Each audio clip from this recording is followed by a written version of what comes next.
सुरासुरा सेवित पाद पंकजा करे विराजत कमनीय पुस्तका विदेश्च पत्नी कमलासन प्रिया सरस्वती नृत्य तो वाचिमे सदा वसुदेव सुतं देवं कंसचाणूरमर्दनं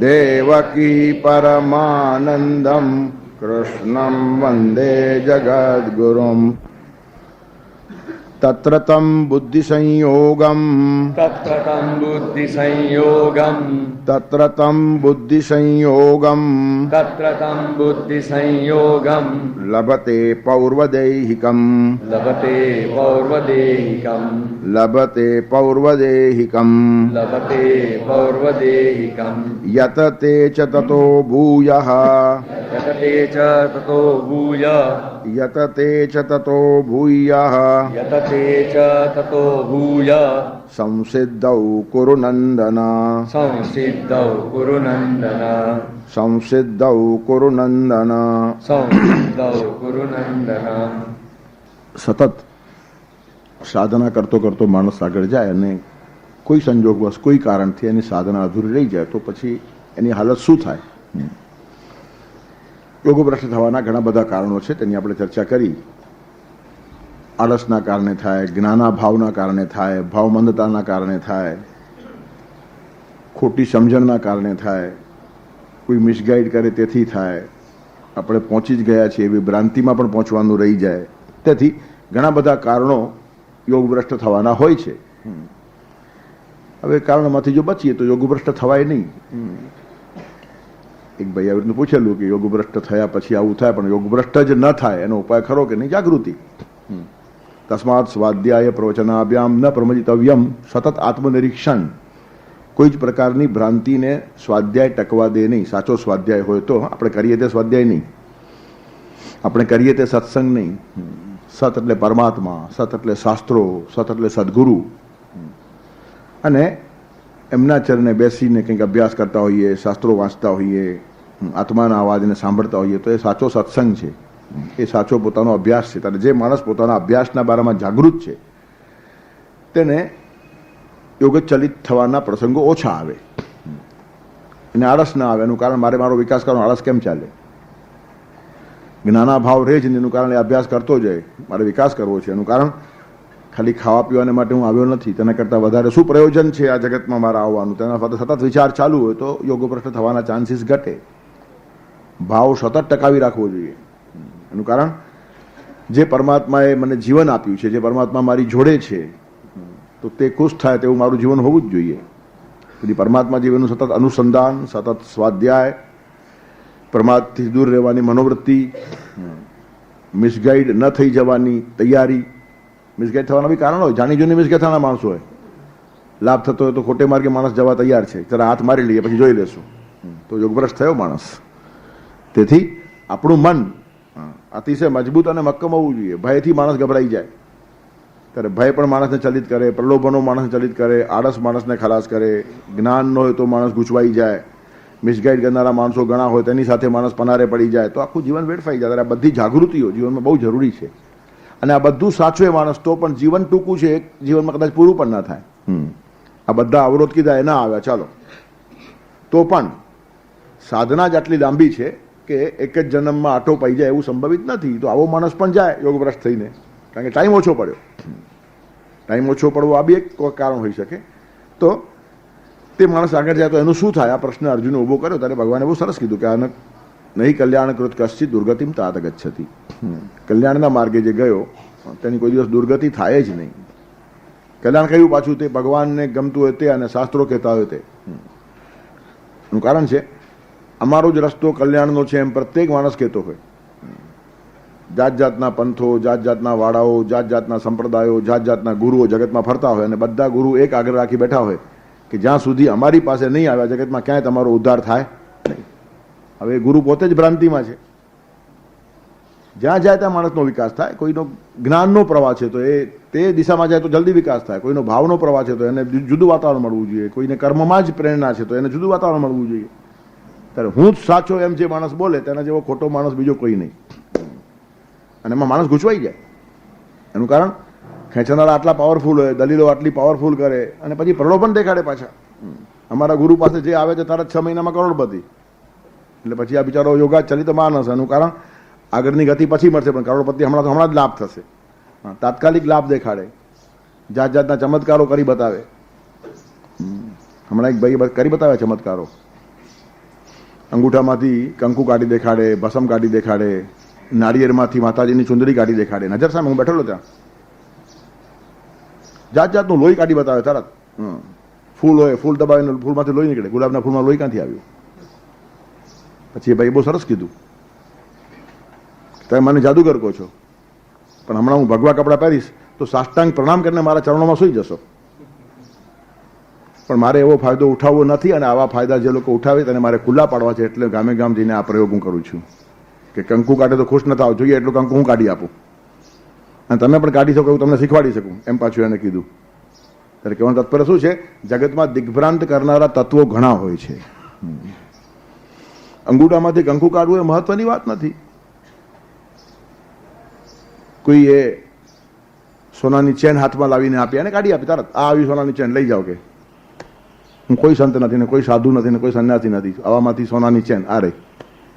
ત્યારે કહેવાનું તાત્પર્ય શું છે કે આવી બધી ઘણી વાતો ચાલતી હોય અને તેની વચ્ચેથી માણસને વિકાસ સાધવાનો છે. ત્યારે આત્મજાગૃતિ, મારા પ્રયત્ન વગર મને કશું જોઈતું નથી, આ ધારણા સૌથી પહેલી. છઠ્ઠા અધ્યાયમાં કીધું, ઉદ્ધરેદ આત્મનાત્માનમ નાત્માનમ વસાદયેત. અંગૂઠામાંથી કંકુ નીકળે કે ન નીકળે એવું કંકુ મને જોઈતું જ નથી. જ્યારે જરૂર પડે ત્યારે ભગવાન પોતાની મળે કંકુ વરસાવશે. ત્યારે કહેવાનું તાત્પર્ય શું છે કે આવા કોઈ ફાયદાઓ મળે છે તેની પછવાડે મારે ભાગવું જ નથી, મારે વિકાસ કરવો છે. પણ આવી રીતના પ્રલોભનો માણસને મળતા જાય, તેના કારણે માણસ ગૂંચવાતો જાય. ભયથી ગભરાઈ ગયો હોય તો માણસ ગમે તેના ચરણે શરણે ચાલ્યો જાય. પોતાનો આળસ છે, પોતાના જ્ઞાનનો અભાવ છે, પોતાની ભાવબંધતા હોય, સંજોગો હોય, પરિસ્થિતિ હોય, હજાર વાતો ભેગી આવે, તેની વચ્ચેથી માણસે નીકળવાનું છે. તેથી યોગાચલિત થઈ જવાની સંભાવનાઓ ઘણી બધી હોય, અને એ બધામાંથી બચી જાય તો છેલ્લું કારણ એક છે, તમારું જીવન જ ટૂંકું પડે પહોંચી વળવાને માટે. અને તમે ગયા, ચાલો તમે પ્રલોભનોમાં ફસાયા નહીં, ભયથી ગભરાયા નહીં, આળસ છે નહીં, કર્મયોગ કરો છો, જ્ઞાનનો પ્રકાશ છે, તમારો ભાવ પણ કાયમ છે. દિગ્ભ્રાંત કરનારા માણસો પણ તમને દિગ્ભ્રાંત ન કરી શકે, આટલી તમારી મક્કમ નિષ્ઠા છે. આ બધું થયા પછી પણ શક્ય છે, સમય ઓછો પડી જાય. તેથી ઘણા બધા કારણો છે, અને બધા કારણોમાંથી બચવાનો ઉપાય છે સતત જાગૃતિપૂર્વકનો સાચો સ્વાધ્યાય. તસ્માત સ્વાધ્યાય પ્રવચનાભ્યામ ન પ્રમજિતાભ્યામ. સ્વાધ્યાયમાં તરત ભગવાન કૃષ્ણ કહે છે કે ઉદ્ધરેદ આત્મનાત્માનમ, તારો વિકાસ તારે કરવાનો છે, કોઈને ખભે બેસવાનો પ્રયત્ન કર નહીં. આ પહેલી વાત આવી ગઈ. પછી આ ગુરુ કલ્યાણ કરે કે તે ગુરુ કલ્યાણ કરે, કોઈ ગુરુ કલ્યાણ નહીં કરે. રસ્તો બતાવે ચાલુ આપણને જ પડે. કોઈ ગુરુ ખરાબ નથી, પણ કોઈ ગુરુના ખભે બેસી જવાની આપણી ટેવ ખરાબ છે. ત્યારે એ સીધું ગીતા આપણને કે એટલે આપણને ખબર પડે કે મિસગાઈડ થવા જેવું નથી, મારે મારો પ્રવાસ પોતે જ કરવો પડશે. જેટલું મોડું કરશો એટલા વધારે જન્મ લેવા પડશે. તેથી સાધનાના પંથે પ્રત્યેક માણસે પોતે ચાલવું પડે. માંદો પડે તે જ દવા પીએ, બાજુવાળો દવા પીએ ને આપણને સારું થાય નહીં. આટલી સીધું લોજિક ત્યાં ચાલે, પણ અહીંયા ચાલતું નથી. દવા પીતી વખતે બીજો પીએ તો મને તંદુરસ્તી મળે એમ આપણે માનવા તૈયાર નથી, પણ વિકાસ ગુરુ કરી આપશે એમ માનવા તૈયાર છીએ. એટલે અધ્યાત્મના પ્રાંતમાં આપણે આંખ મીચીને ચાલીએ છીએ, અને તેથી યોગભ્રષ્ટ થવાના ચાન્સીસ બહુ વધી જાય. 99% તો આના કારણે જ યોગભ્રષ્ટ થાય. એકાદ જ માણસ એવો હોય જેને સમય ઓછો પડે ને સાધના પૂરી ન થાય, જાગૃતિપૂર્વક હોય તે માણસનું બહુ આવા કેસીસ રેર હોય. પણ મોટાભાગે માણસો આમાં જ ફસી ગયા હોય. પણ કલ્યાણના માર્ગે એક વખત તમે જવા લાગ્યા કે દુર્ગતિ તમારી થાય જ નહીં. અને એના શું પરિણામો આવે તો કે છે સૂચિ નામ શ્રીમતામ ગે, અને અથવા યોગી નામ એ વકુલે. બે પ્રકારના જન્મો એને મળે.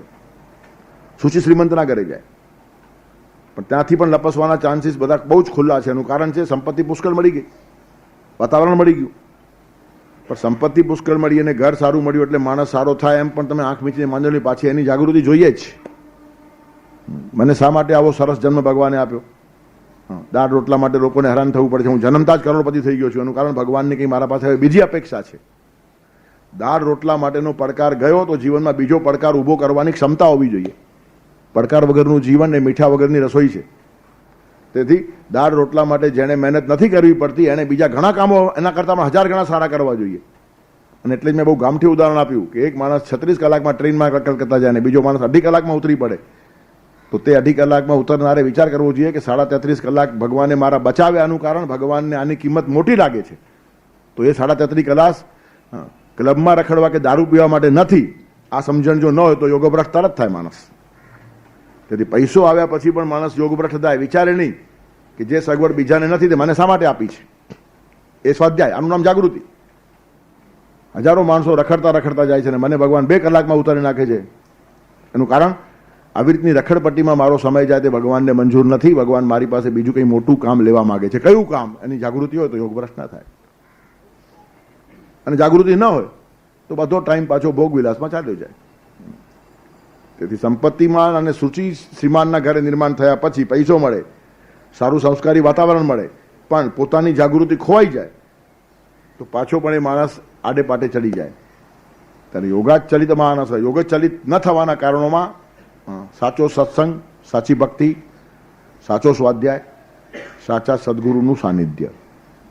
એનું કારણ સતત પ્રકાશ પડ્યા જ કરે. રાત દિવસ તમારા મગજ ઉપર એક વાતનું હેમરિંગ થયા કરે છે, નહીં તો માણસ ભૂલી જાય. એનું કારણ 1000 વાતોમાં માણસ પડેલો હોય. તેથી આ વાતનું વારંવાર હેવરિંગ. અધ્યાત્મ જ્ઞાન નિત્યત્વમ તત્વ જ્ઞાનાર્થ દર્શનમ એતદ જ્ઞાનમિતિ પ્રોક્તમ અજ્ઞાનમ તદોન્તા. અધ્યાત્મ જ્ઞાન નિત્યત્વમ, સતત નિત્ય. તેથી સાતત્યની કિંમત છે. તમે એક વખત 5-7 દિવસ એકદમ સત્સંગ કરી નાખો ને પછી 12 મહિના કંઈ ના કરો તો ના ચાલે. એટલે હંમેશા હું કહું છું, તમે રામાયણની કથા સાંભળો કે ભાગવતની કથા સાંભળો, એમાં શું વાંચવાની દ્રષ્ટિ મળે. 7 દિવસમાં ભાગવતની પછવાડેનું જે આખો હાર્દ છે તે આપણને કથાકાર સમજાવી દે. પણ પછી 18,000 શ્લોક રોજ એક શ્લોક આપણે વાંચવાનો, અને તે ન વાંચતા હોય તો કથાકાર શું કરે? એની પાસે સમયની મર્યાદા છે. 7 દિવસની અંદર જેટલું કહેવાય તેટલું તમને ફ્રેમવર્ક આપી દે. કાં તો રામાયણની કથા કહેનારો માણસ 9 દિવસમાં તમને અમુક આખી ફ્રેમ આપી દે. પણ પછી એક ચોપાઈનો પાઠ મારે રોજ ઘરે કરવાનો છે ને મારા જીવન સાથે ક્યાં સ્પર્શે છે એ ટેલી કરવાનું. આટલા દિવસ કોઈ આપણા ભેગો રહે નહીં. એક ચોપાઈ વાંચતા વાંચતા રામાયણ વાંચવામાં વર્ષો જાય. ભાગવતના 18,000 શ્લોકો વાંચવા માટે 18,000 દિવસ જોઈએ. 50 વર્ષથી ઉપરનો કાળ થયો, કયો કથા તમારો ભેગો બેસવાનો હતો? ત્યારે એ તમને એક આઉટલાઈન આપી દે. તેથી આઉટલાઈન જો ન લેશું તો અસ્તવ્યસ્ત વાંચશું. એટલે આઉટલાઈન લેવા જવાનું જ, કથા સાંભળવાની, પણ પછી એક શ્લોકનું ઘરે પોતે અભ્યાસ કરવાનો. અને એ સતત જાગૃતિ યોગાચલિત માણસ થતા માણસને બચાવે. તો સૂચિનામ શ્રીમતોના ઘેરે જાય. અને કેટલાક માણસો બહુ રેર હોય જે યોગીનામ એવ કુલે ભવતી ધીમતામ, યોગીઓના ઘરે એનો અવતાર થાય. અને એતાથી દુર્લભતરમ, એ બહુ દુર્લભ છે. ત્યાર પછી ભગવાન કહે છે કે ત્યાં જઈને શું થાય? તત્રતમ બુદ્ધિ સંયોગમ લભતે પૌર્વદેહિકમ. પૌર્વદેહિકમ એટલે આગળના જન્મનો જે બુદ્ધિ સંયોગ છે તે ત્યાં પણ એને પાછો મળે. તત્રતમ બુદ્ધિ સંયોગમ લભતે પૌર્વદેહિકમ. બુદ્ધિ સંયોગમ લભતે, તમારો અભ્યાસ ફોકટ જાય નહીં, તમારી સાધના ફોકટ જાય નહીં. બીજા જન્મમાં તમારી તૈયાર થયેલી બુદ્ધિ તમને પાછી મળે. તૈયાર થઈ નહીં હોય તો તેવી મળે, અને તૈયાર થઈ તો એવી મળે. અને એટલે જ માણસોના વિકાસમાં ફરક છે. આગળ અભ્યાસ કરીને આવેલો માણસ જુદો અને અભ્યાસ કર્યા વગર આવેલો માણસ જુદો. ફરક રહેવાનો. તમે ક્ષમતા લાવી જ શકતા નથી. જગતની અંદર બધા માણસો સરખા કેવી રીતના હોઈ શકે? લગાતાર 10 જન્મ માણસના લઈને એક માણસ આવ્યો હોય, અને એક માણસ ગયા જન્મે બળદ હતો ને હમણાં જ માણસ થયો છે. ફરક નહીં હોય? ત્યારે વાતમાં જે માણસ સિંગડા ઉછાળતો હોય, સમજી લો હજી બળદમાંથી હમણાં જ આવેલો છે. એટલે સિંગડા ઉછાળવાની ટેવ ગઈ નથી. સંસ્કાર છે, ભેગા આવવાના જ. તેથી જે માણસ બહુ સમજુ છે તો એનો અર્થ સાધના કરીને આવેલો છે. તેથી 5-10 જન્મ જેને સાધના કરી હોય તે માણસનો જન્મ જુદો, અને પશુ જીવનમાંથી સીધો મનુષ્ય થયો, તેમાં ફરક પડે. એટલે કહેવાનું તાત્પર્ય શું છે કે બધા જ માણસો સરખા છે એ બોલવું બહુ સહેલું છે. સરખા હોઈ શકતા નથી. દરેકનો વિકાસ જુદો છે. તેથી તમે કેટલી સાધના કરીને આવ્યા છો તે તમારું આગળનું તમને પછી અભ્યાસ પાછો ચાલુ થાય એટલી વ્યવસ્થા ભગવાન કરી આપે. તત્રતમ બુદ્ધિ સંયોગમ લભતે પૌર્વદેહિકમ. તમે રાતના વાંચતા વાંચતા સુઈ જાઓ. 50 પાના વાંચ્યા પછી સુઈ ગયા તો સવારના ઉઠીને 51ના પાનાથી વાંચો જ કે નહીં? 50 તમારે ફરીથી વાંચવા નથી પડતા. રાતના ભૂલી ગયા હતા. ઊંઘમાં તમને 50માનું એક પાનું પણ ખબર નહીં હતી ને એક પેરેગ્રાફ ખબર નહીં હતો. 50 પાના વાંચીને સુઈ ગયા, ઘસઘસાટ સુઈ ગયા. આપણે ક્યાં હતા એનું ઠેકાણું નહોતું. તો એ 50 પાના ગયા, પણ કોઈ કે સાચવી રાખ્યા. અને સવારના ઉઠ્યા પછી 50 પાના ફરીથી વાંચવા પડતા નથી. તમે ત્યાં કાગળ મૂકો છો પાછો અંદર. શા માટે? હવે 51માંથી વાંચશું. એટલે આગળના 50 જેમ રાત ભેગા રહ્યા ને તેમ બીજા જન્મમાં પણ ભેગા રહે. આના જેવું જ છે. તમે રાતના જ્યાં કાગળ મૂકીને સુઈ ગયા ત્યાંથી આગળનું વાંચન શરૂ થાય. તેમ મરતી વખતે જ્યાં કાગળ મૂક્યો ત્યાંથી આગળનું શરૂ થાય. ઊંઘ અને મૃત્યુમાં બહુ ફરક નથી. એ મહાનિદ્રા કહેવાય છે. ઊંઘને મહાનિદ્રા કહેવાય. સામાન્ય ઊંઘને આપણે નિદ્રા કહીએ અને મૃત્યુને મહાનિદ્રા કહીએ. અને એટલે નિદ્રાની પછવાડે કારણ વગર મહા શબ્દ લખાય નહીં. ઘણા માણસોને મહા લખવાની ટેવ હોય, જ્યાં ત્યાં મહા લખી નાખે. કેટલેક ઠેકાણે મહત શબ્દો ન યુજ્ય તે. માણસ સૂઈ ગયો હોય તો મહાનિદ્રામાં પોટી ગયો છે એમ ના કહેવાય, મરી ગયો થઈ જાય. કોઈ માણસ યાત્રા ઉપર ગયો તો મહાયાત્રામાં ગયો છે એમ ના કહેવાય. હા, ચાલો મારી સાથે મહાયાત્રા કરવા, એટલે મરવા. તેથી મહાની આ યાત્રાની પછવાડે મહા શબ્દ ન લાગે, નિદ્રાની પછવાડે મહા શબ્દ ન લાગે, બ્રાહ્મણની પછવાડે મહા શબ્દ ન લાગે. બ્રાહ્મણ જ કહેવાય. મહાબ્રાહ્મણ કહો એટલે મૂર્ખ અર્થ થાય છે એનો. આ તો મહાબ્રાહ્મણ છે, પેલો ખુશ થાય, પણ ખબર પડે કે એને મૂર્ખો કીધો. હા, ખબર ન હોય તો બ્રાહ્મણ ખુશ થઈ જાય કે મને તો મહાબ્રાહ્મણ કીધો. પણ સંસ્કૃત ભાષામાં મહાબ્રાહ્મણનો અર્થ મૂર્ખ થાય. બ્રહ્મબંધુ કહો તો પણ ગાઢ છે, એ બ્રાહ્મણનો ભાઈ છે, પોતે બ્રાહ્મણ નથી. ત્યારે બ્રહ્મબંધુ કીધા પછી ન ખબર પડતા માણસો ખુશ થઈ જાય, ઓહો આપણને તો મહાબ્રાહ્મણ કીધા ને બ્રહ્મબંધુ કીધા ને કેટલા અમને બિરદાવ્યા. હવે શું પતરા બિરદાવ્યા, ગાઢ આપી ગામઠી ભાષામાં, મોગમ ભાષામાં. તેથી મહા શબ્દ નિદ્રા પછવાડે ત્યારે જ લાગે જ્યારે માણસ મૃત્યુ પામ્યો હોય. તો નિદ્રામાં તમારી થયેલી સાધના જેમ સવારે કામ લાગે છે તેમ મરણ સુધી થયેલી સાધના નવા જન્મમાં કામ લાગે છે. બિલકુલ સીધી વાત છે. અહીંયા પણ ભગવાન જ સંભાળે છે, રાતના કોણ સંભાળે છે આપણને ખબર નથી. બધું રાતના આપણે ભૂલી ગયા. રાતે સુવાડી પ્રભાતે ઉઠાડતો, ઊંઘમહી પ્રેમ થકી સૌને સંભાળતો, તો ઉઠીને પહેલા પ્રણામ કરીએ, ઈશ્વરની સેવાને ના ભૂલીએ. આખી રાત કેટલી બધી વાતો સાચવી છે. કોના ઉપર કેટલા પૈસા આપણે માગીએ છીએ રાતના ઊંઘમાં ભૂલી ગયા તો સવારે બધો ઘટાડો થઈ જાય. તો ભૂલે ખરો માણસ. કોઈના લીધા હોય તો ભૂલી જાય, પણ આપ્યા હોય તો ન જ ભૂલે. લીધા હોય તો એ નક્કી કરીને ભૂલે છે કે ભૂલી જ જવા જેવું છે. હા, પણ આપ્યા હોય તો હરામ ભૂલે તો 5 રૂપિયા પણ 15 વર્ષે યાદ કરે. હા, તે વખતે હું બોલ્યો નહીં, પણ તમે 5 રૂપિયા આમ સાઈડમાં રાખી લીધેલા, 15 વર્ષ થઈ ગયા એ વાતમાં. એટલે પણ હું કયો માથાકૂટ. હા, કેટલું પાણી વહી ગયું ઉપરથી. પણ કોઈને આપેલા પૈસા માણસ ભૂલતો નથી. ખરો માણસ એ કહેવાય, લીધેલા પૈસા યાદ રાખે ને આપેલા પૈસા ભૂલી જાય. વિકાસનો રસ્તો આ છે. આપ્યા તે ભૂલી જાઓ અને લીધા હોય તો કોઈ દિવસ બોલો નહીં. જેના પૈસા લીધા ચૂકવી જ આપવા જોઈએ. એનું કારણ બોજો હલકો થાય આપણો. ત્યારે કહેવાનું તાત્પર્ય શું છે કે વિકાસના માર્ગે જવું હોય તો આ બધી વસ્તુઓ બહુ જ મહત્વની છે. અને ઊંઘ એનું ઉદાહરણ છે. તમે રાતના જ્યાં સુધી વાંચ્યું હોય ત્યાંથી આગળ વધો છો, તેવી રીતનું જન્મમાં જે કંઈ કર્યું હશે ત્યાંથી આગળ વધવાની વ્યવસ્થા ભગવાન કરે છે. તત્રતમ બુદ્ધિ સંયોગમ, તેટલો બુદ્ધિ સંયોગ તમને આપી દે. તત્રતમ બુદ્ધિ સંયોગમ લભતે પૌર્વદેહિકમ. પૂર્વદેહમાંથી બુદ્ધિ સંયોગ લઈને માણસ આવે છે અને ત્યાંથી પાછો આગળ વધે. યતતે છે તતો ભૂય સંસિદ્ધવ કુરુનંદન. હે કુરુનંદન, ત્યાંથી ભૂય એટલે ફરીથી, સંસિદ્ધવ સંસિદ્ધિને માટે યતતે પ્રયત્ન શરૂ કરે છે. તે તમારું કરેલું ફોકટ જતું નથી, નહીં તો પછી કોઈ માણસ આગળ વધે જ નહીં. 10 જન્મનો વિકાસનો કોર્સ હોય ને દરેક જન્મે એની વાતો ફરી કરવાની તો આગળ જવાય જ નહીં. તેથી આગળ જવાની વ્યવસ્થા પરમાત્માએ રાખેલી છે. તમારો જે અભ્યાસ થયો હશે તે બરાબર તમને પાકો મળશે. તમે જે સંપત્તિ દાનમાં આપી હશે એટલી વ્યવસ્થા ભગવાન તમારી આગળ કરે.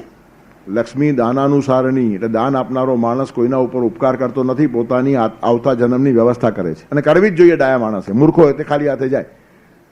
ડાયો માણસ અહીંયા ખાય, ખવડાવે, વાપરે, મોજ કરે ને આગળની વ્યવસ્થા કરે. અને આપ્યા વગર પાછું આગળ કંઈ મળતું નથી. વાંચ્યા વગર આગળ અભ્યાસ થતો નથી. બધું કોમન છે, એક જ વાત છે, જે કર્યું તે મેળવો. અહીંયા અભ્યાસ કર્યો તો બધો અભ્યાસ તમને પાછો મળે. અહીંયા દાન કર્યું તો બધો પૈસો ત્યાં જઈને ઊભો રહે, આગળ તમારા માટે જમા થાય છે. તેથી જે લોકો આ બધી વસ્તુને સમજતા નથી તે બિચારા ખાલી હાથે દુનિયામાંથી ચાલ્યા જાય અને પછી જન્મારા સુધી પાછી સાધના કરતા માંડ માંડ ઊંચા આવે. અને એટલી જ પછી આ 84 લાખનો ચક્કર છે, એમાંથી માણસ નીકળી શકતો નથી. તેથી મનુષ્ય જીવનની અંદર જ્યારે આ બધું વિચારવાની ક્ષમતા છે, તેથી એ જન્મ વેડફી નાખવાનો ખાલી ખાવા પીવા અને ભોગમાં, એ શાલિગ્રામથી ચટણી વાટવા જેવું કામ થઈ જાય. શાલિગ્રામની પૂજા કરીને વિકાસ થાય, પણ કેટલાક મૂર્ખાઓ શાલિગ્રામથી ચટણી વાટે. તેમ માનવ જીવનમાં ખાલી ભોગ ભોગવવા એ શાલિગ્રામથી ચટણી વાટવા જેવું કામ છે. રત્નો વેચીને કોડી ખરીદવા જેવું કામ છે. તેથી એ મૂર્ખાઈ માણસ નહીં કરે. એટલે ભગવાન કહે છે જેટલો અભ્યાસ કરશો એટલો ભેગો આવશે. તત્રતમ બુદ્ધિ સંયોગમ. કેટલાક છોકરાઓ નાનપણથી જ એકદમ હોશિયાર, શા માટે અભ્યાસ કરીને આવેલા છે. શંકરાચાર્યને 8મે વર્ષે વેદ આવડી ગયા. 8મે વર્ષે છોકરાને નાક સાફ કરતા બી નહીં આવડતું હોય, તે ઠેકાણે વેદો આવડી ગયા, કંઈ રસ્તામાં પડ્યા છે, પણ આગળનો અભ્યાસ થયેલો હતો, તરત મળી ગયો એને. 16મે વર્ષે તો એમણે વેદો ઉપર ભાષ્યો લખી નાખ્યા છે. બ્રહ્મસૂત્ર, ઉપનિષદ ને ગીતા, 3 ગ્રંથો ઉપર 16મે વર્ષે ભાષ્યો લખાઈ ગયા છે. ટીકા સંસ્કૃતની અંદર, એને પ્રસ્થાનત્રયી કહેવાય. અને એ જે લખે તેને જ આચાર્યની પદવી મળે, ગમે તેને આચાર્ય કહેવાય નહીં. બ્રહ્મસૂત્ર ઉપનિષદ અને ગીતા ઉપર સંસ્કૃત ભાષામાં ઓથેન્ટિક ભાષા લખી શકે તેને આચાર્ય કહેવાય. તેથી આ બધા આચાર્યોએ આ કામ કર્યું છે. ત્યાર પછી એમને આચાર્યની પદવી મળી છે. આજે તો કશી મહેનત ન કરતા પ્રાઇમરી સ્કૂલનો પ્રિન્સિપાલ પણ આચાર્ય કહેવાય, બાર બોર્ડનો આચાર્ય, અને અંદર જાવ તો વેડી ફૂંકતો હોય. શંકરાચાર્યને હાર્ટફેલ થાય જો આચાર્યને જુએ તો. હા, તેથી આચાર્ય પદવી એમને એમ નથી મળતી, એની પછવાડે એક શાસ્ત્ર છે. બ્રહ્મસૂત્ર, ઉપનિષદ, ગીતા જેવા ગ્રંથો ઉપર પ્રસ્થાનત્રયી પ્રમાણભૂત ભાષ્ય જ્યારે માણસ લખે ને ત્યારે આચાર્ય, એનો આચાર અતિ શુદ્ધ હોય. અને આટલું જ નહીં, બીજાના આચારની ખરાબી પણ હસતા રમતા દૂર કરી નાખે. તેથી પોતાનો આચાર અતિશય શુદ્ધ હોય, શાસ્ત્ર સંમત હોય, અને એની પાસે આવે તેનો પણ આચાર ધીરે ધીરે બદલતો જાય. તેથી આચાર્ય પદ જે મળ્યું શંકરાચાર્યને એમને એમ નથી મળ્યું, જન્માંતરની સાધના છે. તત્રતમ બુદ્ધિ સંયોગમ લભતે પૌર્વદેહિકમ, પૂર્વદેહથી આ બધું બુદ્ધિ સંયોગ ઉભો થયેલો છે. તેથી કોઈ માણસ ઝડપથી બદલતો ન હોય તો ચીડાઈ જાવ નહીં, કારણ કે એની પાસે મેટલ નથી, પોતાનો માલ લઈને આવેલો નથી. વાતાવરણ ગમે એટલું સારું હોય, વાતાવરણની થોડી અસર થાય, પણ 10-20%, 80% એનો પોતાનો માલ છે. 80% માલ ખરાબ હોય તો 10% બહારના સંસ્કાર કેટલી અસર કરે, થોડું ઘણું એને માઇલ્ડ કરે, બીજું કંઈ થાય નહીં. તેથી મા બાપ પર આપણે આરોપ નાખીએ ને, સંજોગ પર આરોપ નાખીએ ને, સમાજ પર આરોપ નાખીએ ને, કાળ પર આરોપ નાખીએ, બધું 10-20%ની રમત છે ટોટલ. સારા મા બાપ મળ્યા હોય 10-20% ફાયદો થાય, સારું વાતાવરણ મળે 10-20% ફાયદો થાય, પણ 80% તો માલ તમારો પોતાનો જ હોવો જોઈએ, એમ ગીતાકારનો સ્વસ્થ સિદ્ધાંત છે. તેથી સારા માણસનો દીકરો ખરાબ કેમ થયો ચર્ચા કરો જ નહીં, એનું કારણ ખરાબ જ આવેલો છે પહેલેથી. હવે જાત જાતના ઋણાનું બંધ હોય તેના કારણે માણસ આવે. તમારા કંઈ હિસાબ કિતાબ બાકી હોય, માણસ એકદમ સારો હોય પણ ગયા જન્મમાં કોઈ ગુંડા જોડેનો વ્યવહાર બાકી રહ્યો તો એ ગુંડો એના ઘરે જન્મીને આવે, કરો શું તમે? એનો હિસાબ પૂરો કરવાનો છે. અને એ જો ઘરે ના આવે તો પેલો એને આપે બી નહીં. તેથી ભગવાનને કયા હિસાબો ક્યાં કરવાના છે કશી ખબર જ નહીં પડે.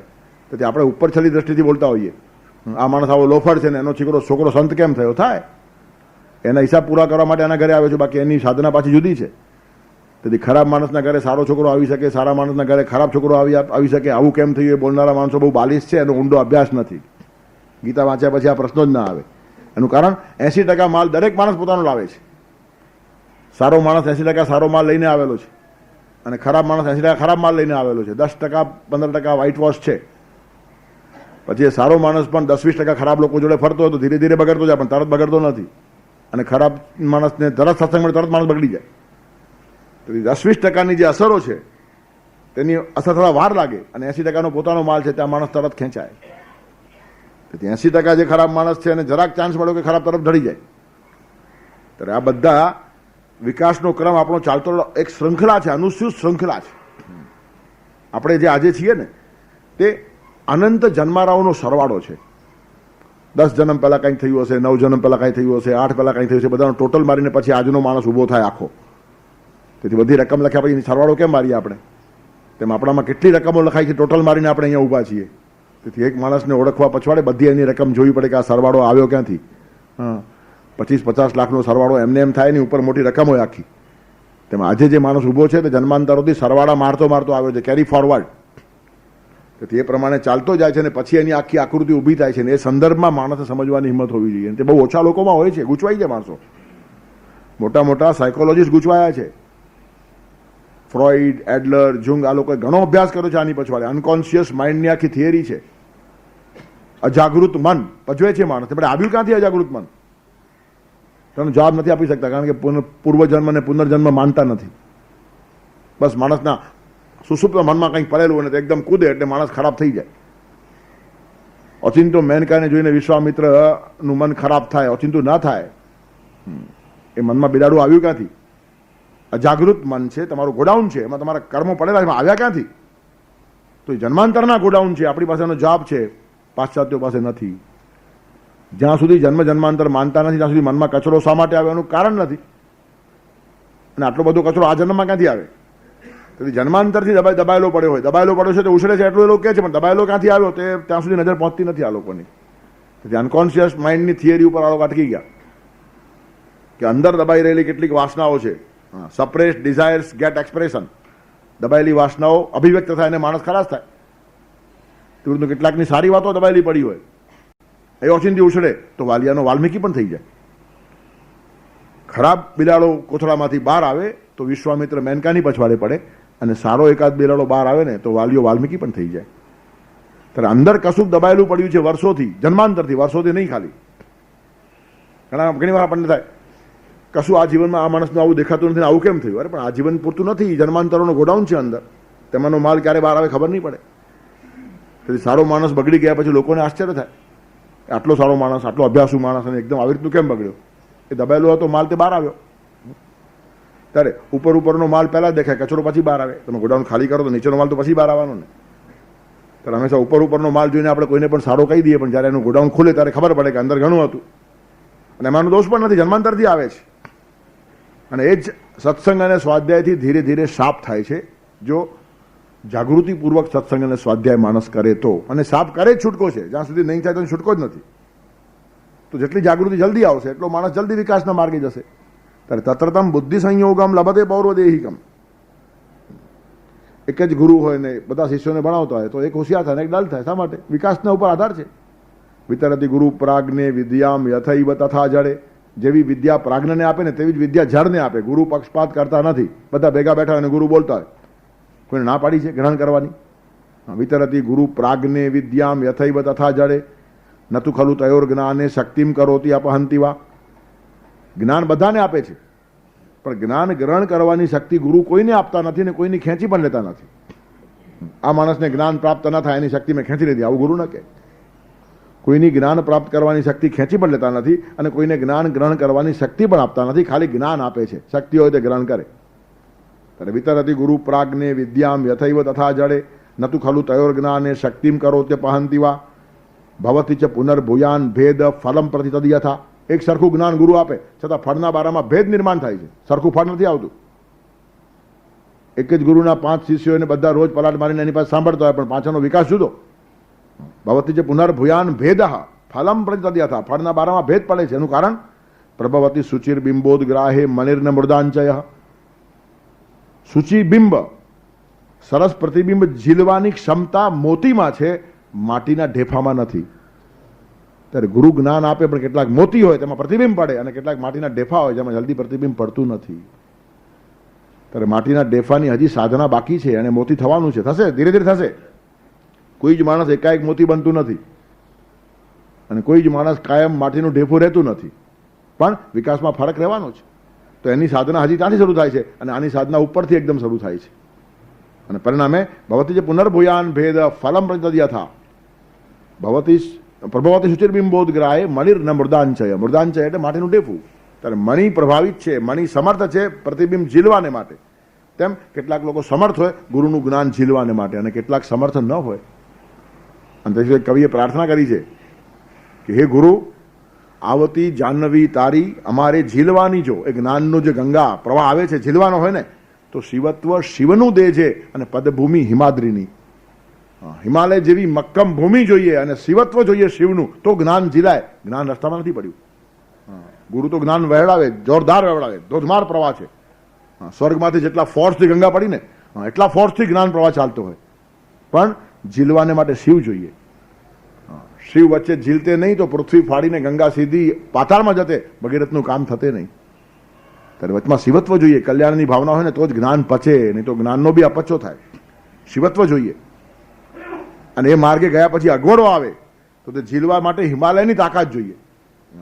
પદભૂમિ હિમાદ્રીની, હિમાલયની તાકાત જોઈએ જ્ઞાન ઝીલવાને માટે. અને શિવની કલ્યાણમય ભાવના જોઈએ તો જ્ઞાન ઝીલાય છે. હવે એ પાત્રતા ક્યાંથી આવે છે? જન્માંતરની સાધનાથી આવે છે. એટલે એક જ જન્મમાં તમે બધું માણસ પાસે અપેક્ષિત રાખી શકો નહીં, પણ તમે કર્યું હશે તો ફોકટ નહીં જાય એની ખાતરી ભગવાન આપે છે. આ ભગવાન કાગળ ઉપર સહી કરી આપે છે, તમારું કરેલું ફોકટ નહીં જાય, હું જવાબદાર છું. આ જવાબદારીની સિગ્નેચર છે, ગમે તેના માણસની નથી. તત્રતમ બુદ્ધિ સંયોગમ લભતે, એને તૈયાર થયેલો બુદ્ધિ સંયોગ પાછો મળશે. લભતે પૌર્વદેહિકમ, તેથી પૂર્વ દેહનું બહુ મહત્વ છે. તેથી આ જ જીવન જોઈને બધા નિર્ણયો લેવાય નહીં. જન્માંતરથી માણસ ચાલતો આવેલો છે. ત્યારે કોઈ માણસ ખરાબ શા માટે, કોઈ માણસ સારો શા માટે? જન્માંતરથી સ્વભાવ ઘડાય છે અને સ્વભાવની જે બદલવાની પ્રક્રિયા છે ને બહુ ધીમી છે. સ્વભાવો દૂરોથી ક્રમઃ, બગડે જલ્દી અને સુધરે ધીરે ધીરે, એના જેવું છે. સ્વભાવને સુધારતા બહુ વાર લાગે. ટીપે ટીપે ટીપે ટીપે સરોવર ભરવો પડે. પાણી ભરતા જ વાર લાગે, ખાલી કરતા વાર લાગતી નથી. ચડતા જ હંમેશા વાર લાગે, પડતા વાર લાગતી નથી. ડુંગર ઉપર ચડવામાં મહેનત પડે, પડવામાં કંઈ નહીં, પગ લપસો કે ઠેઠ નીચે. પડવા માટે કોઈ સાધના નહીં, લપસવાની જરૂર ખાલી. ત્યારે સીધો નીચે આવે, કોઈ મહેનત નહીં. અને તેથી જ સ્વભાવ બગડતા માણસે અટકાવવો જોઈએ. જાગૃતિ અને સ્વાધ્યાય એટલા માટે જોઈએ કે એકવાર લપસ્યા તો સીધા નીચે. પગથિયા ઉપરથી લોટો પડ્યો તો ભાગ્યે જ વચ્ચે ઊભો રહે છે, સીધો ઠેઠ નીચે જાય. ઠમઠમ ઠઠમ ઠમ ઠઠમ ઠઠમ ઠ.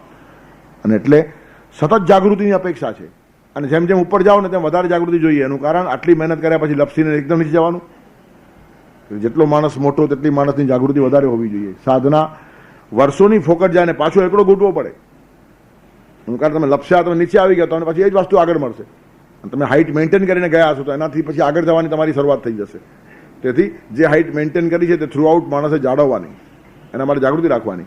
અને એ હાઇટ પછી તમે જ્યારે જગ્યા છોડીને જાઓ છો તો એટલી જ હાઇટ તમને જલ્દી બની જાય આવતા જન્મમાં. તેની વ્યવસ્થા ભગવાને રાખી છે. આ જન્મમાં 50 વર્ષ લાગ્યા હશે તો એ જ વાત બીજા જન્મમાં 10 વર્ષમાં મળી જાય. અને બાકીના 40 વર્ષ તમારા બચે શા માટે? આગળની સાધના કરવા માટે. તેથી આખો વ્યવસ્થિત તંત્ર છે આ. અહીંયા એનાર્કી કે અંધાધૂંધી નથી. જેને જે મળ્યું છે તે એને કર્યું છે માટે જ મળ્યું છે. કર્યા વગર કોઈને કશું મળતું નથી અને કરેલું કોઈ દિવસ ફોકટ જતું નથી. તમે સાધના કરી છે તો મળીને ઊભી જ રહેશે. તત્રતમ બુદ્ધિ સંયોગમ લભતે પૌર્વદેહિકમ. એકાદ માણસનો ઓચિંતો વિકાસ થઈ જાય, આપણને નવાઈ લાગે, પણ એ ઓચિંતો નથી. એને એક જ ધક્કાની જરૂર હતી. 99 ડિગ્રી સુધી પાણી ઉકળ્યા પછી એક જ ડિગ્રી બાકી હોય. 100 ડિગ્રી થાય કે પછી વરાળ થાય, પછી એકદમ ઉર્ધ્વીકરણ થાય.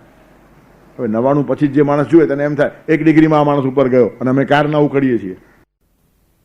અને તે આ જન્મમાં લાગ્યું કે માણસ આગળ જાય. અને વિકાસની અંદર કયો માણસ ક્યાં પહોંચ્યો છે તે નક્કી કરવું અતિશય અઘરું છે.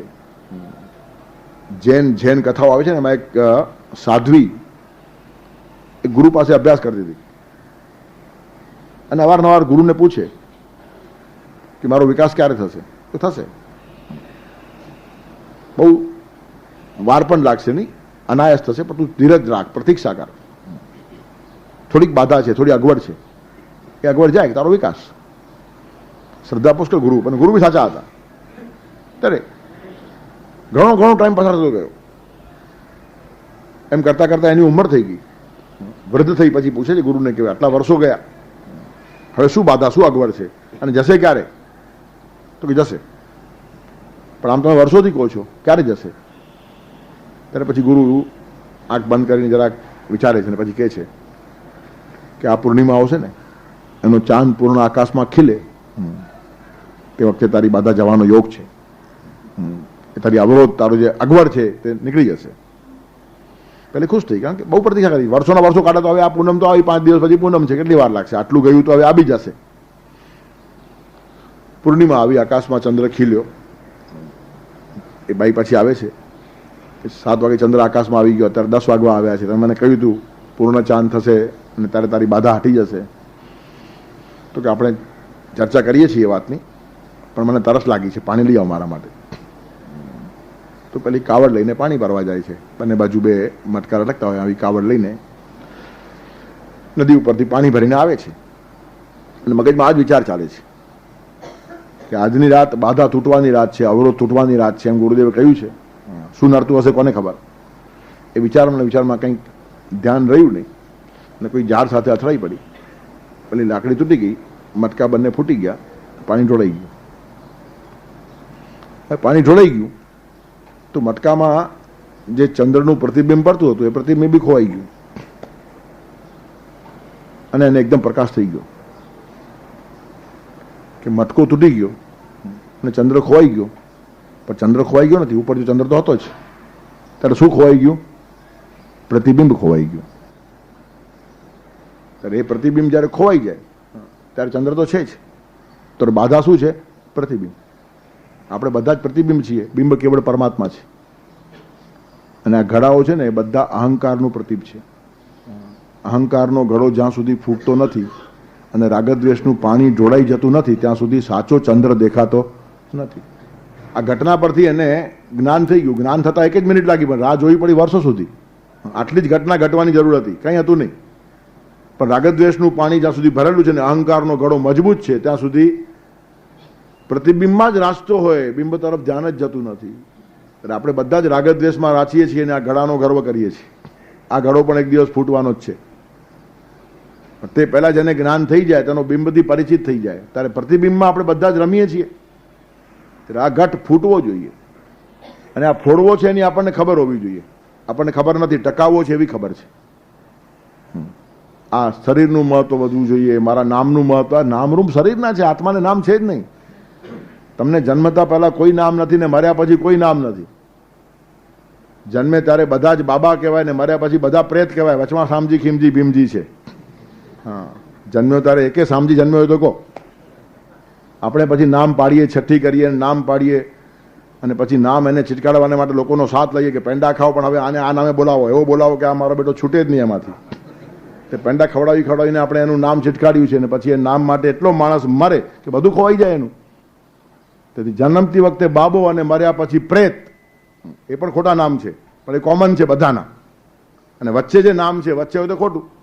આદિ અંતે છે યન્નાસ્તિ મધ્યાંતે પછી તથા, જે પહેલા હતું નહીં અને છેલ્લે રે નહીં, એ વચ્ચેની વાતો બધી ખોટી. સાચું કહ્યું, શરૂમાં હોય ને અંતમાં હોય. શરૂમાં પણ પરમાત્મા ને અંતે પણ પરમાત્મા. પરમાત્મા પાસેથી આવ્યા ને પરમાત્મામાં જવાનું, એ જ વાત સાચી. બાકી બધું વચ્ચે પ્રતિબિંબ છે, પણ એની એટલી બધી માયા લાગે છે કે એમાંથી ભલભલા માણસો બહાર આવી શકતા નથી. મોટા મોટા માણસો પણ નામની પછવાડે આવા ખોવાઈ જાય. વાસ્તવિક પ્રતિબિંબ છે. એ અહંકારનો ઘડો છે ને રાગદ્વેષનું પાણી છે. અને એ કાવડ ખભે લઈને ફરિયાદ કરીએ છીએ, એ કાવડ તૂટવી જોઈએ. અને તમે તૂટે એવી દ્રઢ ભાવના કરો તો ભગવાનનો પણ સાથ મળે. એ ઘડો ફોડવામાં ભગવાન મદદ કરે. ભગવાનનો ખોરાક જ છે અહંકાર, પણ તમારે આપવો તો જોઈએ ને. તમે ધરો ભગવાન, તમે ખાઈ નાખશે ભગવાન, પણ આપણે ધરવા તૈયાર નથી. આપણે તો અહંકારને પુષ્ટ બનાવીએ છીએ. ભગવાન પાસે પણ એવી માગણીઓ કરીએ જેનાથી આપણો અહંકાર પુષ્ટ થાય. હા, ભગવાન મારે કરોડપતિ થવું છે એનો અર્થ અહમ પુષ્ટ થાય. માથું ઓછું કરીને ફરીશ કરોડપતિ. ભગવાન મારે મહાન વિદ્વાન થવું છે, દુનિયામાં મારા જો કોઈ વિદ્વાન નહીં, એટલે બધી અહંકારને પુષ્ટ કરવાની વાતો માગીએ છીએ. મારે કંઈ જ થવું નથી એમ ભગવાનને કહી દો, પછી ભગવાન પોતાનામાં સમાવીને તમને ભગવાન જ બનાવી નાખશે. પણ આપણે અહંકારને પુષ્ટ થાય તેવી વાતો માગીએ છીએ. ત્યારે અહંકાર તોડવો છે, ખોઈ નાખવો છે, એમ ભગવાન પાસે પ્રાર્થના હોવી જોઈએ. મોટપને માથે લઈ જિંદગાની દોડી છે, અંતે મટકીને ઘનશ્યામે ફોડી છે. પ્રેમભીની ગોપીઓની ભાવના છો ભોળી છે, ભાવમાં તો ગોપાલે જિંદગી જબોડી છે. એ મટકી ફૂટવી જોઈએ. મટકી ફોડતા નથી, પકડી રાખી આપણે. કૃષ્ણ ભગવાનની કૃપા થાય તો એ મટકી ફૂટે. બધાની મટકી ભગવાન કૃષ્ણે ફોડી છે. એનું કારણ બધાના વિકાસમાં ભગવાનને રસ છે અને અહંકાર બાધા છે, વિકાસ કરવા દે નહીં. ત્યારે પેલી સાધ્વી આખી બદલાઈ ગઈ. મટકી ફૂટ્યા પહેલાની સાધ્વી અને મટકી ફૂટ્યા પછીની સાધ્વીમાં આસમાન જમીનનો ફરક થઈ ગયો. એનું કારણ એને ખબર પડી ગઈ કે પાણીમાં પ્રતિબિંબ પડતું હતું, પાણી ઢોળાઈ ગયું, મટકી ફૂટી ગઈ, પ્રતિબિંબ ખોવાઈ ગયું, પણ ચંદ્ર ખોવાઈ ગયો નથી. ત્યારે મેળવવા જેવું એ જ હતું. તેથી પરમાત્મા ક્યાંય ખોવાઈ જતો નથી. વચ્ચેની બધી બાધાઓ છે અને બાધાઓ જોડે આપણી લાગેલી મમત છે. અને તેમાં ને તેમાં વર્ષોના વર્ષોની જન્મારાઓ આપણા જાય છે. પણ ઘટના એક જ ક્ષણમાં ઘટી ગઈ, મટકી ફૂટીને પતી ગઈ વાત. પણ એનો અભ્યાસ જન્માંતરનો હતો, એ ગુરુને ખબર હતી. ત્યારે ગુરુ કહે છે ક્યારેક પણ ઘટશે, પણ અનાયાસ ઘટશે. એનું કારણ તારી બાધા બહુ નાનકડી છે. ત્યારે સદગુરુ પાસે વાંચવાની ક્ષમતા હોય છે અને એટલા માટે ગુરુની જરૂર હોય છે. ગુરુ જે જોઈએ શા માટે જોઈએ? તમારું રીડિંગ કોણ કરે? ગ્રંથ તમારું રીડિંગ નહીં કરે. તમે રામાયણ વાંચશો પણ રામાયણ તમને નહીં વાંચે. પણ રામાયણ કહેનારો માણસ જો તમારા માટે ભાવે, તમને આખો ને આખો વાંચી લે. તેથી ગુરુની જરૂરત ક્યાં છે તે લોકોને ખબર નથી. મોટર બંગલા અને ફેક્ટરીઓ આપવા માટે ગુરુની જરૂર છે આવું લાગે છે. આત્મેચ્છા વ્યવસીયતામ, ગુરુ પાસે જવાનું શા માટે? આત્મજ્ઞાન મેળવવાને માટે જવાનું, ભૌતિક સમૃદ્ધિ માટે જવાનું જ નહીં. એ તો મહેનતથી મેળવવાની. પણ મોટા ભાગના લોકો એમ જ ખાઈને પોતાનો વાળો વધારતા હોય છે કે અમારા ગુરુ પાસે આવે એનો બેડો પાર. શું બેડો પાર? 2 બંગલા થઈ જાય. હું બેડો પાર, બંગલા તૂટી જવાના, એવી તૂટી જવાનો છે. તેથી ગુરુ પાસે શું મેળવવા જેવું છે એ પણ બહુ ઓછા લોકોને ખબર હોય છે. બંગલા મેળવવા માટે ગુરુ પાસે નહીં, બજારમાં જવાનું હોય અને ધંધો કરવાનો હોય. પણ ધંધો કરવાની આવડત નથી ને ગુરુ કૃપાથી ખાલી પૈસા જોઈએ છે. અને કોઈના કૃપાથી મળેલા પૈસા પછી જાય બી ખરાનું કારણ કમાવતા નહીં આવડે, સાચવતા નહીં આવડે, પછી ખલાસ થાય. પછી જે ગુરુની કૃપાથી કરોડપતિ થયો તે જ ગુરુની કૃપાથી પાછો રોડપતિ પણ થઈ જાય. એટલે આવી બધી બાલિશાન નાનકડી વાતોમાં આપણે રમીએ છીએ કે અધ્યાત્મનો પ્રાંત આખો દોડાઈ ગયો છે. કોઈ જ ગુરુ તમને ભૌતિક ફાયદો કરાવવા માટે છે જ નહીં. થઈ જાય તો એનો અર્થ આટલો કે એની પાસે સત્સંગ કરવાથી તમારી બુદ્ધિ સારી થઈને, સારી બુદ્ધિ હોય તો સારા કામ થાય, પૈસો આવી જાય, એમાં છે શું? એનું આનુષંગિક ફળ છે. તને સીધો બંગલો આપીશ એમ કોઈ ગુરુ કહે નહીં, ને કહેતો એ ગુરુ હોય નહીં. તું અહીંયા બેસ, તારી બુદ્ધિ સારી થશે. અને જેની બુદ્ધિ ઉશ્કેરાય નહીં, જેની બુદ્ધિ બગાડે નહીં, સ્વસ્થ નિર્ણયો લે, તેની ધંધામાં ભૂલો ઓછી થાય અને પરિણામ પૈસો આવે. મહેનત તો કરે જ છે. મહેનત કરીને પૈસો આવતો નથી, મગજ ખરાબ છે. બધા જ ગ્રાહક જોડે ઝઘડે, એની પાસે પૈસો ક્યાંથી આવે? ત્યારે બુદ્ધિ સ્થિર થાય. શુદ્ધાઈ બુદ્ધિ એટલે કામધેનુ. વિશુદ્ધ બુદ્ધિ હોય તો કામધેનુનું ફળ આપે, ભૌતિક જીવનમાં, સાંસ્કૃતિક જીવનમાં, નૈતિક જીવનમાં, આધ્યાત્મિક જીવનમાં. તેથી ગુરુ પાસે જવાનું છે બુદ્ધિ તૈયાર કરવાને માટે. તત્રતમ બુદ્ધિ સંયોગમ લભતે પૌર્વદેહિકમ. તેથી ગુરુની જરૂર ક્યાં છે? ભૌતિક સમૃદ્ધિ માટે નહીં. બુદ્ધિ સારી છે તો એનું આનુષંગિક ફળ છે. બાય ધ વે ઘણી વાત થઈ જાય, પણ એ ડાયરેક્ટ કામ નથી ગુરુનું. ભસમ નાખીને કલ્યાણ કરે, આવી રીતનું કલ્યાણ ભગવાન કૃષ્ણે પણ કર્યું નથી, તો પછી બીજાએ શું કામ કરવું જોઈએ? સાક્ષાત ભગવાન કૃષ્ણ અવતરીને પોતે આવેલા છે. કૃષ્ણ તું ભગવાન સ્વયં પૂર્ણાવતાર છે, પૂર્ણ કલા છે બધી એનામાં.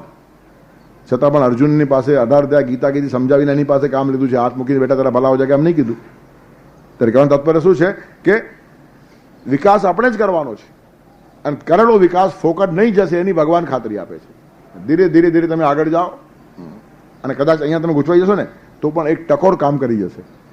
ઘણા માણસો ઓચિંતા જાગી જાય, એનું કારણ સાધના જન્માંતરની છે, અહીંયા જરા ખોવાઈ ગઈ છે. તો પછી એકાદ ટકોરો વાગે ને માણસ આગળ નીકળી જાય. અને આવા ટકોરાઓ ઘણા માણસોને વાગતા હોય છે. નરસિંહ મહેતાએ એની ભાભીએ એને મેણું માર્યું, આ ટકોરો હતો. That is enough. કારણ કે સાધના ભરચક થયેલી છે. હવે અહીંયા ગૂંચવાઈ ના જાય, એક ટકોરાની જરૂર હતી. એની ભાભીએ મેણું માર્યું અને ગયો ભગવાનના રસ્તે. અને નરસિંહ મહેતા જેવો મોટો માણસ, ભક્ત, સંત આપણને મળ્યો. પણ હવે કેટલી ભાભીઓ, કેટલા દિયરને મેણા મારે છે. હરામ જો એકે નરસિંહો પાકતો હોય તો. એનું કારણ આટલી તૈયારી નથી. એ માણસ તૈયાર હતો, એને એક ટકોરાની જરૂર હતી. તેથી શાનમાં સમજી જાય, એનું કારણ વિકાસ થયેલો છે. સમજુ માણસ, સેન્સિટિવ માણસ, સંવેદનશીલ માણસ છે. તેથી શાણાને શાન ને ગજાડાને દફણા કહે છે ને ગામઠી ભાષામાં, બેનો બે અર્થ આ છે. કેટલાક માણસોને ઘણું કહીને અસર ન થાય, ને કેટલાકને તરત અસર થાય. એનું કારણ ચિનગારીની જરૂર હતી, બાકી બધું ભરેલું છે, તૈયાર હતું બધું જ. તેથી એક ટકોરો મારતા નરસિંહ મહેતા નીકળી ગયા આગળ. તેવું જ થયું ધ્રુવનું. સુનીતિ ને સુરુચિ, ઉતાનપાદની બે પત્નીઓ. તો સુનીતિનો પુત્ર હતો આ. રાજાના ખોળામાં બેસવા ગયો, અપરમાએ મેણું માર્યું કે તારી લાયકાત નહીં, તારી યોગ્યતા નહીં. એ બાપના ખોળામાં બેસવું હોય તો મારા પેટે જન્મ લેવો પડે. બહુ દુઃખ થયું, નાનકડું બાળક છે, પણ એ જરૂરી હતું એના જીવનમાં. એ પોતાની મા પાસે ગયો, સુનીતિ પાસે, કે સુરુચિ માએ મને આવું કીધું. સુરુચિ પાસે આવી જ ભાષા હોય, કારણ કે રુચિ ઉપર રમે, અને સુનીતિ પાસે સારી ભાષા કારણ કે નીતિ ઉપર રમે. રુચિ ઉપર રમનારા જુદા અને નીતિ ઉપર રમનારા જુદા હોય. રુચિમાં પ્રેય છે, નીતિમાં શ્રેય છે, ત્યારે શ્રેયના માર્ગદર્શકો જુદા હોય. તેથી સુરુચિએ મેણું માર્યું, સુનીતિએ સારો અર્થ કર્યો એનો. એને દીકરાને ચડાવ્યો નહીં, જોઈ લેશું જરા મોટો થા, હમણાં તો આપણી અગવડ જ છે, એનું કારણ પહેલી જરાક માનીતી છે, પણ તું મોટો થા પછી બરાબર પાઠ ભણાવશું એને. આવું જો કીધું હોત તો એ સુનીતિ ન હોત. સુનીતિ બહુ સરસ કીધું કે દીકરા, બાપનો ખોડો તો મોટો છે, પણ એના કરતાં બીજો એક મોટો બાપ છે, એનો ખોડો તો બહુ મોટો છે. કારણ કે આ ખોડાવાળા બાપ બધા જાય છે, પેલો ખોડાવાળો બેઠો છે કાયમનો. તો બેસવું હોય તો એના ખોડે બેસ ને. કેમ બેસા? તપ કરવું જોઈએ, એમાં શું છે? એ પણ ખોડો મળે. ચાલે નીકળ્યો. નાની ઉંમરનો છોકરો, તપ પણ ખબર નહીં, પણ તમે નીકળ્યા ને કે ભગવાન માર્ગદર્શન આપે. નારદજી મળી ગયા રસ્તામાં, નારદજી ઊભા જ હોય છે. તમારે ગુરુને ગોતવા નીકળવા જ ન પડે. તમારો ભાવ સાચો થયો અને સાધના શરૂ થઈ કે ગુરુ તમને ગોતતો આવે. ગુરુ શું, ભગવાન ગોતતો આવે. ત્યારે નારદજી સામે આવીને ઊભા રહી ગયા. ક્યાં જાય છે? તપ કરવાને માટે. શું કરશે? શીખવાડ્યું તપ કેમ કરવાનું છે. ઓમ નમો ભગવતે વાસુદેવાય, નમો નારાયણ, અમુક મંત્રો આપી દીધા ને ઊભો રહ્યો. વર્ષોના વર્ષો સુધી તપશ્ચર્યા કરી. હવે તપશ્ચર્યાના બી ઘણા બધા અર્થો છે. તપો નામ દ્વંદ્વ સહનમ, બહુ મોટું કામ કર્યું ધ્રુવે. ખાલી એક પગ ઉપર ઊભો રહ્યો એમ કહીને આપણે છૂટી જઈએ છીએ, આટલું નથી. અનંત પ્રકારની અગવડો સહન કરવી પડે સારા માર્ગે જવા માટે, સાત્વિક થવા માટે, સત્વનિષ્ઠ થવા માટે. તે બધું એને કર્યું, અને પરિણામે પરમાત્માનો ખોળો મળ્યો. ત્યારે અનંત રાજ્ય સિંહાસન પર બેસનારા અને રાજાના ખોળે બેસનારા કેટલાય માણસો ચાલ્યા ગયા, પણ ભગવાનને ખોળે બેઠેલો ધ્રુવ હજી પણ આકાશમાં ચમકે છે. પણ એને એક ટકોરાની જરૂર હતી. નરસિંહ મહેતાને એક ટકોરો મળી ગયો, ધ્રુવને એક ટકોરો મળી ગયો, અને તરત જાગી ગયા. જાગી એટલા માટે ગયા લભતે પૌર્વદેહિકમ, આગળની તૈયારી હતી. નહીં તો આવા ટકોરા નહીં, ડફણા ખાનારા પણ જાગતા નથી. એનું કારણ આગળ કશું તૈયાર જ નથી, બેકગ્રાઉન્ડ નથી.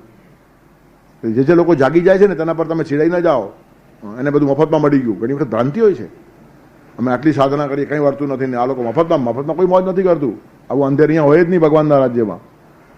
જેને જે મળ્યું છે તે એના કર્મોનું જ પરિણામ છે. સાધના પણ તેથી જ મળી છે, પૈસો પણ તેથી જ મળ્યો છે, વિકાસ પણ તેથી જ મળ્યો છે, બધી વસ્તુઓ, બુદ્ધિ પણ તેથી જ મળી છે. બુદ્ધિ કર્માનુસારેણી, કર્મ વગર બુદ્ધિ મળતી નથી. લક્ષ્મી દાનાનુસારેણી, દાન કર્યા વગર લક્ષ્મી મળતી નથી. કોઈ માણસ શ્રીમંત થાય તો ચીડાઈ જાઓ નહીં. ગયા જન્મમાં ખૂબ દાન કર્યું છે એટલે ભગવાન એનો હિસાબ ચૂકવે છે. હવે આ જન્મમાં નહીં કરતો તો મળશે, તમે શું કામ ઉપાધિ કરો છો? એના માટે જ કહેવાય છે વાસી ખાય છે ને ઉપવાસી રહે છે. જૂના સમયમાં કરી આવ્યો તો ખાય છે ને હવે કરતો નથી, હવે ઉપવાસ કરવાના છે એને આગળ. ત્યારે કર્યા સિવાય કોઈને કશું મળતું નથી. એ વાત જો ધ્યાનમાં આવી જાય ને તો પછી કોઈ પણ વિકાસશીલ માણસ, કોઈ પણ શ્રીમંત માણસ, તેની કોઈ દિવસ તમને ઈર્ષ્યા આવશે નહીં. ઉલટાનું નહીં કરતો હોય હવે સારો દયા આવશે કે આટલું ભગવાને આપ્યું ને હજી બિચારો કંઈ કરતો પાછો મારવાનો થયો છે. તેથી આ બધા લોકો દયનીય લાગશે, ચીડાઈ જવા જેવા નહીં લાગે. જે લોકો ખોટા રસ્તે જાય છે ને બધા દયા ખાવા જેવા લોકો છે. એનું પોતાની સાધના વેડફે છે. એક બહુ શ્રીમંત માણસ ગરીબોને અનાજ ખવડાવે, પણ શું કરે, સડેલું અનાજ હોય ને તે જ આપી દે. એમાંથી રોટલા બનાવીને પંગત બેસીને બધાને જમાડી દે. પુત્ર વધુ કોઈ સારા કુટુંબમાંથી આવેલી, એનાથી આ સહન નહીં થયું કે સસરા શું કરે છે. આટલું ભગવાને આપ્યું છે, લાખો રૂપિયા, કરોડો રૂપિયા આપ્યા છે, તો જે માલ ખવાય નહીં, કીડા પડી ગયા તે માલ રાંધી નાખવાનો ને આ બધા લોકોને ખવડાવવાના. ભલે બિચારા નાના માણસો છે પણ રોગ તો એને પણ થાય ને. ત્યારે એક દિવસ એ જ રોટલા ઘડીને સસરાની થાળીમાં મૂકી દીધા એને પીરસતીને. સસરાએ ખાધું ને થૂ કર્યું, આ શું છે? કેમ બેટા આવું બનાવી નાખ્યું, આપણા ઘરે આટલું અનાજ પડ્યું છે ને? તો કે નહીં, આવતા જન્મે તમને આજ મળવાનું છે ને તેની અત્યારથી ટેવ પડે તો પછી અગવડ ન થાય એટલા માટે કરું છું. તમે જે આપશો તે મળશે. તો આવું ખાવાની ટેવ રાખો તો અગવડ નહીં થાય. અત્યારે સારું ખાશો પછી આજ ખાવાનું આવશે. કેમ? તો તમે આવું બધાને આપો છો, જે આપશો તે મળશે. ત્યારે કહેવાનું તાત્પર્ય શું છે? કોઈને પણ કશું મળતું હશે ને તો આપેલું મળે છે. પૈસો પણ આપ્યો હતો તેથી મળ્યો છે. હવે સારા કામો નહીં કરે તો પાછો રસ્તા ઉપર આવતા વાર લાગે નહીં. વ્યવસ્થા છે ને બહુ જબરજસ્ત છે. અને ભગવાન ગીતા જેવા ગ્રંથમાં, ફિલોસોફિકલ ગ્રંથ છે આ, પુરાણ નથી. દુનિયા માન્ય કરે આવા ગ્રંથની અંદર અને સાક્ષાત પરમાત્માના શબ્દો છે આ. તત્રતમ બુદ્ધિ સંયોગમ લભતે પૌર્વદેહિકમ, તમે જે વિકાસ કર્યો હશે તે તમને પૂર્વદેહનો વિકાસ પાછો મળશે. અને બહુ જલ્દી મગજમાં ઉતરે એટલે મેં કીધું રાતના જેટલા પાના વાંચીને સુવો છો ને, જ્યાં કાગળ રાખો છો ત્યાંથી આગળ વાંચો છો ને, મૃત્યુ પાસે પણ એક કાગળ રહે છે અને આવ્યા એટલે ત્યાંથી આગળ શરૂઆત. તો એ બાકીનું બધું સહજ ઉપલબ્ધ થઈ જાય, અનાયાસ મળી જાય. પડે અનાયાસ મળ્યું નથી, એ સાધના આગળની છે જે આપણને આજે ખબર પડતી નથી. કોઈ માણસને અનાયાસે મળ્યું હોય તો એનું આપણને ભૂતકાળ ખબર નથી. બેંકની અંદર કેટલાક માણસો પેન્શનરો પેન્શન લેવા આવે, ખાલી સહી કરીને લઈ જાય પેન્શન, અને પેલા 8 કલાક મહેનત કરતા હોય ને તે ચીડાય કે અમારે લોહીનું પાણી કરવું પડે. આ તો ખાલી આંટો મારીને ચા પીને લઈ જાય અને એમાં મોડો સાથે બૂમ પાડે, કેટલી વાર લાગે છે. કામ કરતો નથી, મફતમાં લે છે. મફતમાં નહીં, 35 વર્ષ કામ કર્યું છે. 35 વર્ષે કામ એને કર્યું છે તેનું પેન્શન મળે છે. પણ નવા માણસને ખબર ન હોય તેને લાગે અમને મહેનત કરવી પડે, મહિના પછી માંડ પગાર મળે ને આ એમને આંટો મારીને 5 કલાકમાં લઈ જાય છે. શું? તો આ જે વ્યવસ્થા છે તે કામ કર્યો તેનું પરિણામ છે. તેમ જગતમાં પણ જેને કંઈ મળ્યું છે ને તે લોકોએ ઘણું બધું કર્યું છે. તેથી હંમેશા જે કંઈ મળે છે તે કરેલું મળે છે. અને મળે છે તો જતું નથી ભોગટ, એ પાછી ખાતરી આપે છે. એ તો આપણે કરીએ ને પછી વચમાં જ મરી ગયા તો આપણું શું? વાંચતા વાંચતા રાતે જ સૂઈ ગયા તો શું? કાંઈ નહીં, પાછું આગળ વાંચો. મરી ગયા તો શું? કાંઈ નહીં, આગળ શરૂઆત. તેથી ઊંઘ અને મૃત્યુ એ બેની કમ્પેરિઝન કરો એટલે બધું ખ્યાલ આવે. ઊંઘની વાત આપણને જલ્દી સમજાય, એનું કારણ આપણે પોતે રોજ અનુભવીએ છીએ. અને મૃત્યુ પછી કંઈ સ્ફૂર્તિ રહેતી નથી આપણને, અને પરિણામે જૂની વાતો ખબર નથી હોતી. એટલે આપણને એમ થાય કે એ માણસ એકદમ આગળ વધી ગયો. એને 50 પાના વાંચેલા, હવે 51 થી વાંચે છે. અને 500 પાના વાંચેલા એટલે 501 થી વાંચે છે. અને આને એક પણ નથી પાનું વાંચ્યું એટલે હજી પૂઠું જ ખોલે છે હમણાં જ. ત્યારે કહેવાનું તાત્પર્ય શું છે કે દરેકનો વિકાસ જુદો જુદો છે. ત્યારે તત્રતમ બુદ્ધિ સંયોગમ લભતે પૌર્વદેહિકમ. પૌર્વદેહિકની વાત કરીને ભગવાને બહુ મોટો સિદ્ધાંત કહી નાખ્યો છે આખા વિશ્વને. જે લોકો પુનર્જન્મ નથી માનતા તેને આ બધા પ્રશ્નો હલ જ નહીં થાય. શા માટે આ માણસ આગળ ગયો ને શા માટે આ માણસ પાછળ? જવાબ શું છે? આવો પક્ષપાત કરવાનું ભગવાનને કારણ શું? કશું કારણ નથી. પક્ષપાત છે જ નહીં. એને કર્યું છે તેથી મળ્યું છે, આ નથી કર્યું નથી મળ્યું. હવે કર્યું છે કે નથી કર્યું એ આગળનો જન્મ હોય તો જ નક્કી થાય. આ જન્મમાં તો બધા હમણાં જ આવ્યા છે. તો પછી આ જન્મ તમે માનશો ને આગળનો જન્મ નહીં માનશો તો જગતના કોયડા જ ઉકલશે નહીં.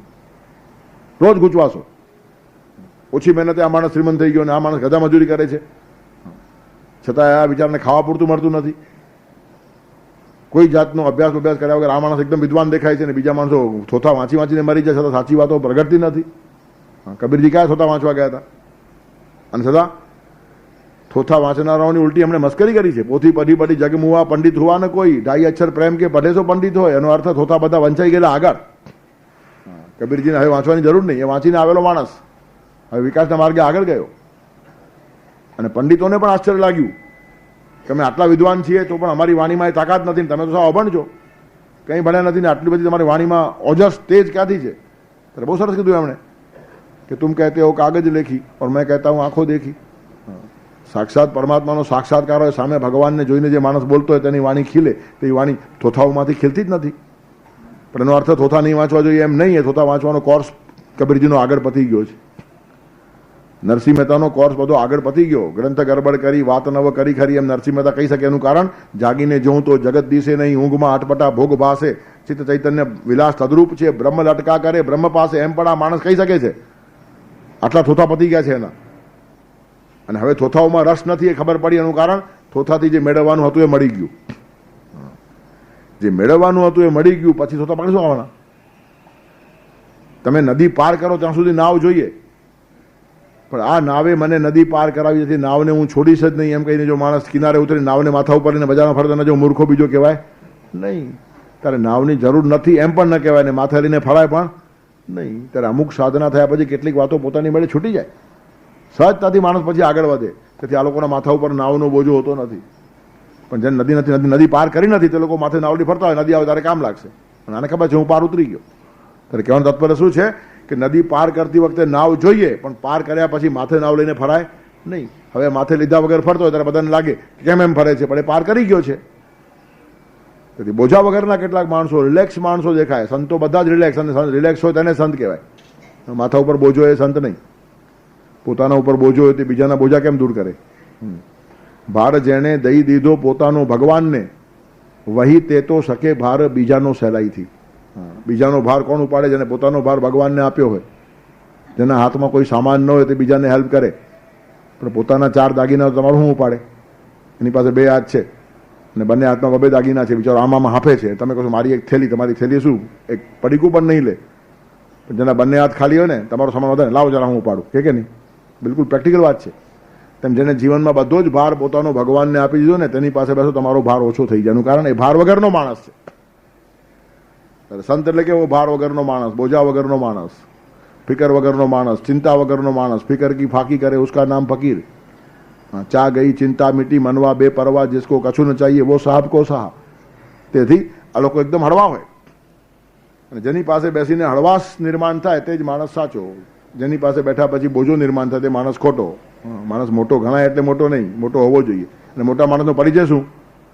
જેની પાસે બેઠા પછી આપણને રાહત લાગે, હૂંફ લાગે, આશ્વાસન લાગે, હળવાશ લાગે, ચિંતાઓ ભૂલાઈ જાય, બોજાઓ ખોવાઈ જાય. આવું વાતાવરણ હોય તો માણસ મોટો છે. જરા હસતા રમતા જીવો, જગત બદલાઈ જશે. સિરે ભાર લઈ ફરશો તો જીવન કરમાઈ જશે. ત્યારે આ બધા લોકો અતિશય હળવા છે.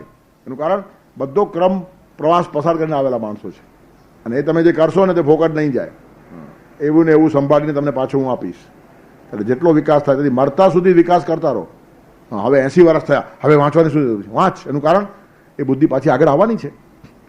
મૃત્યુમાં જીવન પૂરું થતું નથી. તેથી મરણના છેલ્લા શ્વાસ સુધી સાધના કરતા અટકો નહીં. જે 4 પગલા વધારે ભરશો ને તેટલા આગળ ઓછા ભરવા પડશે. તેથી અંતિમ શ્વાસ સુધી માણસની સાધના ચાલવી જોઈએ. હવે તો બહુ થયું, હવે શું છે? હવે તો લાકડા સ્મશાનમાં ગયા, વાંધો નહીં. ચિતા ઉપર પણ વંચાય તો 1 પાનું વાંચવાની મારી તૈયારી છે, આટલી જાગૃતિ હોવી જોઈએ. બરતા પણ 2 પાના વાંચી જવાય ને તો એટલા આગળ ઓછા વાંચવા પડશે. પરીક્ષા વખતે છોકરાઓ બને એટલા 2-4 પાના વધારે વાંચે. એનું કારણ સવારના એક્ઝામ છે, પછી સવારના ટાઈમ ઓછો હશે તો 50 ને બદલે 60 થાય તો વધારે ખુશ થાય કે નહીં? 60 પાના વાંચાય. એનું કારણ હવે 61 થી શરૂ. તેવું જ જીવનમાં છે. ઠેઠ સુધી જેટલી સાધના થશે ને તે અકબંધ પાછી મળવાની છે. અને આવું જ્યારે ભગવાન કહેતા હોય તો પછી સાધના માર્ગમાં અટકાય કેવી રીતના? ત્યારે છેલ્લા શ્વાસ સુધી અટકાય નહીં. રવિનાથ ટાગોરે કીધેલું, કોઈ પૂછ્યું એમને તમને કેવું મૃત્યુ ગમે? બસ તો વાંચતો હું ને વાંચતા વાંચતા ડરી પડું. એટલે છેલ્લે સુધી મારો બુદ્ધિનો વિકાસ ચાલુ હોય. વાંચતા વાંચતા ચાલે જો ખબર જ નહીં પડે. આ પાનું ઉથલ્યું ને આ પાનું પણ ઉથલ્યું. ચોપડીનું પાનું ફરે અને જીવનનું પાનું પણ ફરે, બંને પાના ભેગા ફરવા જોઈએ ત્યાં સુધી વાંચવાની તૈયારી. એનું કારણ જેટલું કરીશ એટલું બધું કામ લાગશે. અને તે આ આશ્વાસન ઉપર માણસ હિંમત કરી શકે. તત્રતમ બુદ્ધિ સંયોગમ લભતે પૌર્વ દેહિકમ. આ ગેરંટી જેવા તેવા માણસની નથી. તમે જેટલી સાધનાને જેટલો વિકાસ કરશો બધું સાચવી રાખીશ અને એવું ને એવું તમને પાછું આપીશ અને ત્યાંથી આગળ વધો. તત્રતમ બુદ્ધિ સંયોગમ લભતે પૌર્વ દેહિકમ અને યતતે છે તતો ભૂય, પાછો યતતે ત્યાંથી ભૂય, ફરી પ્રયત્ન શરૂ થાય. શેના માટે? સંસિદ્ધૌ. હે કુરુનંદન, હે અર્જુન, એના સંસિદ્ધિનો જે પ્રવાસ છે એ ત્યાંથી શરૂ થાય છે. જેટલો કર્યો હશે એનાથી સીધો આગળ તમે ચાલવા લાગો. આવી રીતે સુંદર વ્યવસ્થા છે. ત્યાર પછીના શ્લોકોનું ચિંતન કરશું, આવતા રવિવારે પારણ કરી રાખશું. પૂર્વાભ્યાસેન તેનૈવ રીયતે યવશોऽપि સઃ હીયતે યવસોऽપि સઃ જિજ્ઞાસુરપि યોગસ્ય જિજ્ઞાસુરપि યોગસ્ય શબ્દ બ્રહ્માતિ વર્તતે શબ્દ બ્રહ્માતિ વર્તતે પ્રયત્નાદ્યતમાનસ્તુ પ્રયત્નાદ્યતમાનસ્તુ યોગી સંશુદ્ધ કિલ્બિષઃ યોગી સંશુદ્ધ કિલ્બિષ અનેક જન્મ સંસિદ્ધઃ અનેક જન્મ સંસિદ્ધઃ તતો યાતિ પરામ ગતિમ તતો યાતિ પરામ ગતિમ વસુદેવસુતં દેવં કંસચાણૂરમર્દનમ દેવકી પરમાનંદમ કૃષ્ણં વંદે જગદ્ગુરુમ ગુરુર્બ્રહ્મા ગુરુર્વિષ્ણુ ગુરુર્દેવો મહેશ્વર ગુરુ સાક્ષાત પરબ્રહ્મ તસ્મૈ શ્રી ગુરવે નમઃ.